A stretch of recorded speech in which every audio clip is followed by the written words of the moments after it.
गेली काही वर्ष शून्यच उरतंय. नक्षत्र कोरडी जात आहेत. उजाड माळ आणि पांढरी कपाळं वाढत चालली आहेत. पेपरमध्ये रोज एकतरी बातमी शेतकऱ्याच्या आत्महत्येची. महाराष्ट्रात एकट्या विदर्भात मागील 6-7 वर्षात 10,000च्या वर शेतकऱ्यांनी आत्महत्या केल्या. मराठवाडा, उत्तर महाराष्ट्र या भागातील कापूस उत्पादक पट्ट्यात शेतकरी आत्महत्येचं लोण पसरलं. आज आज माझ्यावर जी वेळ आली ती देव करो कोणावर येऊ नये. क्रांतीवीर मी नानाचा पिक्चर पाहिलेला. त्यात नाना एका मुलाला सांगतात, ते एक मुलगा आई आईला जेव्हा काय गुंड मारायला ते तिची एक महिला तिच्या अन्याय करत असते, तिला जबरदस्ती करत असते. एक मुलगा येतो नाना वाचतो, मामा माझ्या आईला वाचवा. आज मी पण एक आई आहे, मला 2 मुलं आणि 1 मुलगी आहे. समाजात इतके जे होतं ते होतंच त्या कुटुंबासोबत, पण समाज असं आहे की त्या बाईला हिंमत काही देणारे असते, 10 जण खेचणारे असतात. विनंती करते त्या समाजाला, आज खेचू नका, तिला हिंमत द्या उभा राहण्याची. आज माझी एक मुलगी 8वीला आहे. गेल्या वर्षी म्हणजे मम्मी शाळेत ज्या विद्यार्थ्यांना वडील नाहीत त्या विद्यार्थ्यांना वेगळं केलं जातं आणि त्यांना शासनाची काही मदत मिळते. ज्या दिवशी ती घटना घडली 2-3 दिवसांनी माझी मुलगी म्हणते, मम्मी शाळा भरल्यावर सर म्हणते की तुझे पप्पा नाही आहेत, आम्हाला त्या लाईनला उभं राहावं लागेल. मी म्हटलं मी तुझ्या पप्पाची आणि आईची दोन्ही जिम्मेदारी उचलेल मी. आज तर हे सर आम्हाला आर्थिक मदत तर करणार आहेत, पण सर म्हणाले, नाना पाटेकर जी म्हणाले होते की त्या पिक्चरमध्ये, आज मी तुझ्या आईला वाचवील तर उद्या काय होईल, तिला स्वतःच उभं राहावं लागेल. काय तुम्ही सगळे स्वतः उभा राहायला या का आईला एका बहिणीला मदत करा, प्लीज मदत करा, खिचू नका, उभा करायला हिंमत द्या. आज आर्थिक मदत तर करा ना. आज आजचा दिवस ढकलून पण आम्ही उद्या काय करायचं? उद्यासाठी आम्हाला काम द्या, आम्हाला काम करण्याची हिंमत आहे ना. आमच्या हिमतीनं आम्ही आमची मुलं जगावे. आज काय वेळ येते जेव्हा नवरा नसतो, तेव्हा प्रत्येक नजर वेगळी जाते बाईकडं बघण्याची. पण बदलू नका, ती एक आई आहे, एक बहीण आहे, तिला हिंमत द्या उभा राहण्याची. मी विनंती करते सगळ्यांना की तिला खिचू नका, उभं करण्याची मदत करा, फक्त उभं करण्याची मदत करा. यापुढं मी काय बोलू शकत नाही.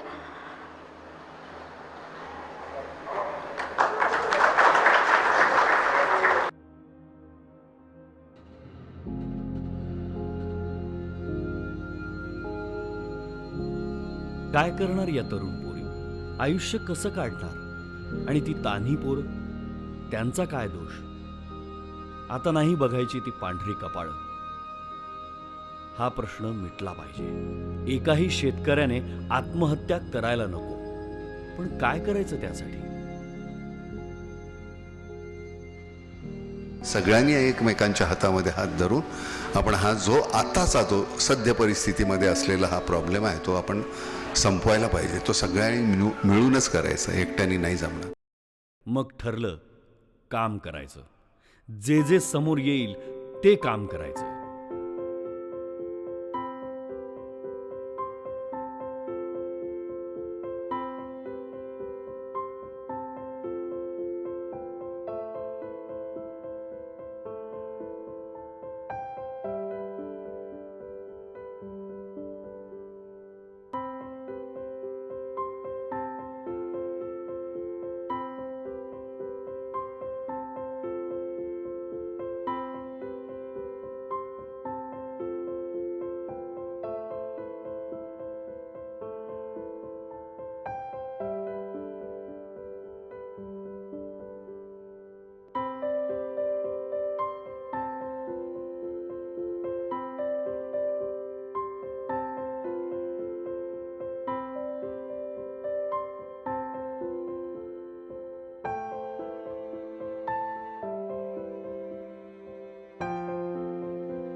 महाराष्ट्रात बहुतांश ठिकाणी गेल्या 4-5 वर्षांपासून अत्यल्प पाऊस पडलाय. सगळीकडे कोरडेपणा आलाय. काही ठिकाणी जमिनीतल्या पाण्याची पातळी जवळपास 1000 फुटावर गेली. सिंचन हा शेतकऱ्यांचा मोठा प्रश्न आहे. म्हणून मग मराठवाड्याच्या 8ही जिल्ह्यात मोठ्या प्रमाणात जलसंधारणाची कामं सुरू करण्यात आली. लोकसहभागातूनच ही कामं झाली पाहिजेत यावर कटाक्ष होता. येत्या पावसाळ्यात चांगला पाऊस पडेल असा अंदाज हवामान खात्याने वर्तवला होता. मात्र जो काय पाऊस पडेल तो जमिनीत साठवून ठेवायचा, पावसासाठी भांडी तयार करायची म्हणून जुनी तळी, नद्या, नाले यांचं खोलीकरण, सरळीकरणाची कामं हाती घेण्यात आली.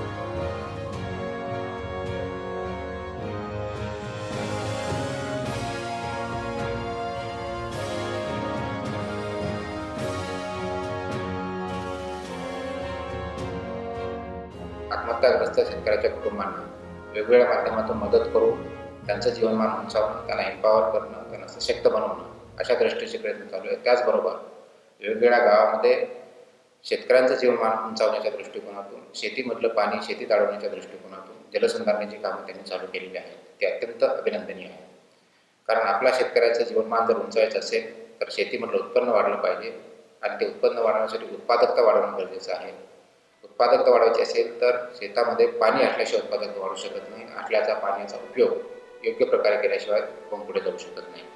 आणि म्हणून नाम फाउंडेशनच्या वतीनं वेगवेगळ्या शेतामध्ये बांधबंदिस्ती असेल, वीर पुनर्वसन असेल किंवा नदी नाल्याचं पुनरुज्जीवन असेल अशा प्रकारचे काम हाती घेण्याचं सजेशन झालं होतं. आणि त्या दृष्टीनं नाम फाउंडेशनने खूप मोठ्या प्रमाणावरती काम केलेलं आहे. हे काम करत असताना वेगवेगळ्या जिल्ह्यामध्ये, वेगवेगळ्या गावामध्ये एक इंटिग्रेटेड अप्रोचमधून हे काम होऊन त्याचा व्हिज्युअल इम्पॅक्ट आपल्या शेतकऱ्यांना दिसला पाहिजे, गावामध्ये दिसला पाहिजे असा एक क्लस्टर अप्रोच म्हणून त्यांनी घेतला आणि त्याचे परिणाम आपल्याला या पावसाळ्यामध्ये निश्चितच दिसतील.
नामची मशीन मिळाली आम्हाला आणि जवळपास 65 दिवस डे नाईट JCB चालली.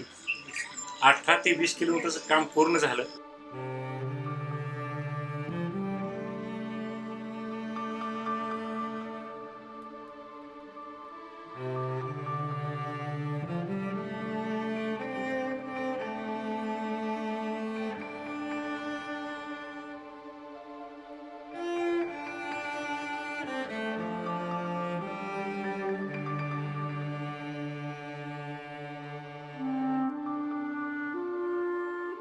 तीन वर्षापासून दुष्काळ होता आणि सध्या पहिल्या पुरालाच टँकर बंद झालेले आहेत आणि गावाला पिण्याची पाण्याची नळ योजना चालू झालेली आहे.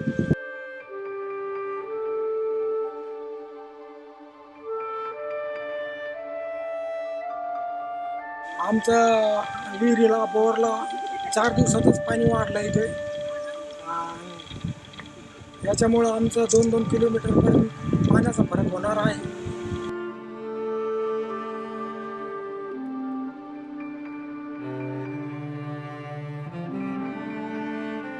आजूबाजूला असलेल्या 130 विहिरी ह्या पूर्णपणे पहिल्या 2 पावसातच भरलेल्या आहेत.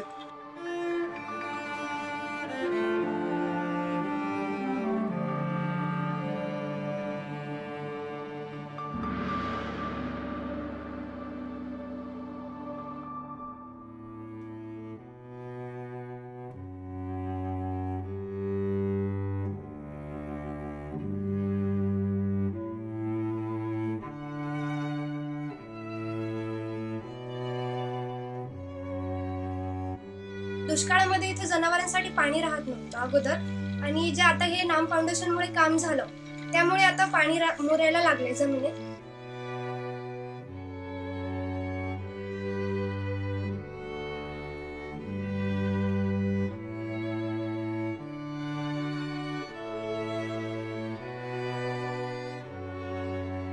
च्या दुष्काळापासून आजपर्यंत जेवढं पाणी मुरलं नाही तेवढं ह्या कामामुळं जमिनीत मुरलंय. मला शेतीसाठी आम्ही जे एक सीझनचं पीक घेत होतो ते आता 2 सीझनचं पीक घेऊ शकतो.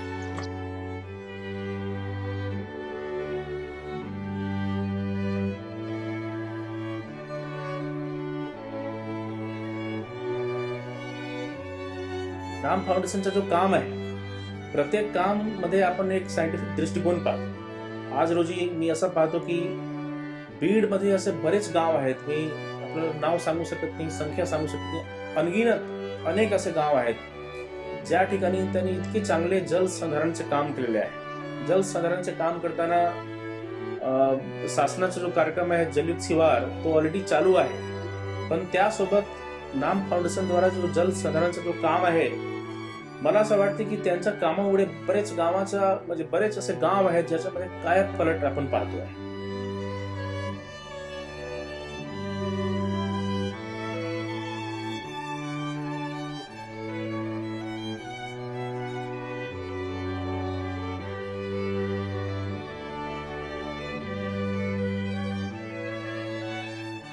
बीड जिल्ह्यात पिंपळनेर, आंबेसावली, मण्यारवाडी, मानकरवाडी, बेलवडी, बेडकुचीवाडी, लोणी, संदरबान, लोळदगाव, तरडगव्हाण, सिंगरवाडी, गोगस पारगाव, उकडपिंपरी, ताडसोन्ना, वारंगलवाडी, निथ्रुड, आर्वी, आनंदगाव, लिमगाव, उमरी,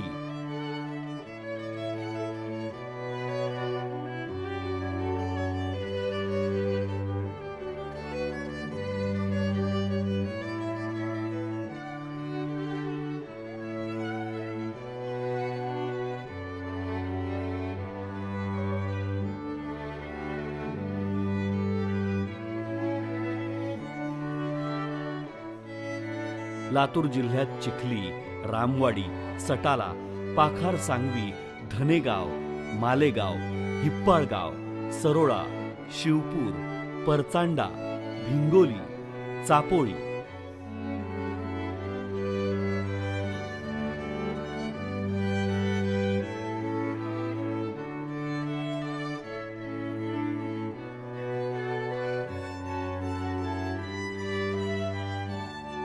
जालना जिल्ह्यात डोणगाव, अंतरवेली, चंदनपुरी, देशगव्हाण, रुई, लोणार भायगाव, जामसमर्थ, गुरुपिंपरी, राणी उंचेगाव, तीर्थपुरी, पराडगाव, कोठी, भायगव्हाण, तळेगाव, रेणुकाई पिंपळगाव, वरुड, हिवार्डी, भरदखेडा, आलामगाव, घुंगर्डे हेदगाव,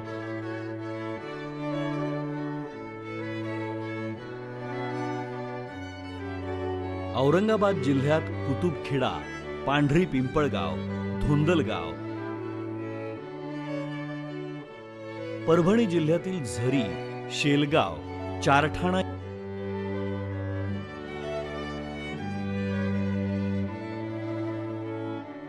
उस्मानाबाद जिल्ह्यात नळदुर्ग, वाठोडा,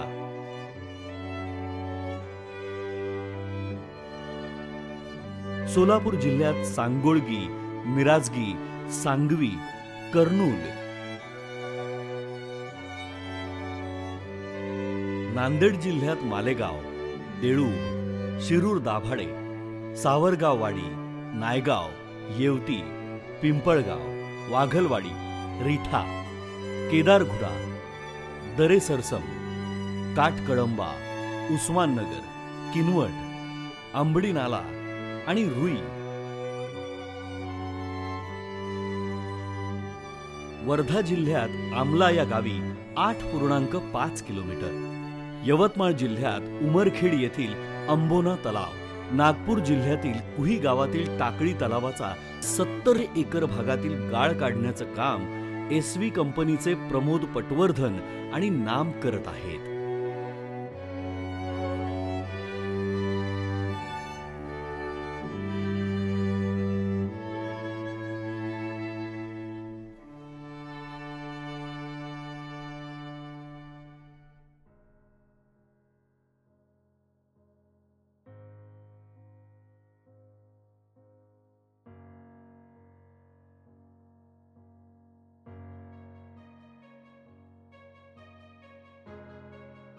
असे आज तागायत महाराष्ट्रात 562 किलोमीटरहून अधिक नदी, नाले, ओढे यांचं खोलीकरण, रुंदीकरण आणि लांबीकरण झालंय.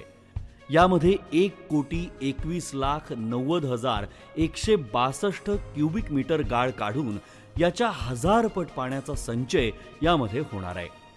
महाराष्ट्रातील जवळपास 86 गावांलगत केलेल्या या कामांमुळे पाऊस पडल्यावर 15 ते 20 लाख शेतकऱ्यांना या पाण्याचा फायदा होणार आहे.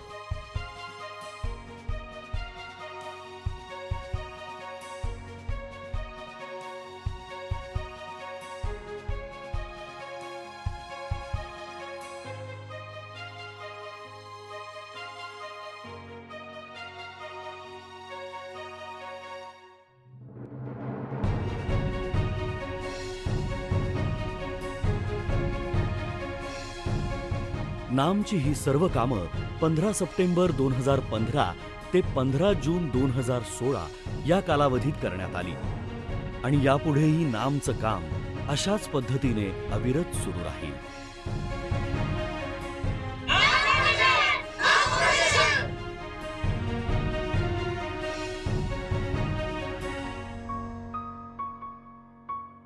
दोन माणसांनी कुठेतरी सुरुवात केली, त्याच्यानंतर 2ची 200 झाली, 200ची 2000 झाली,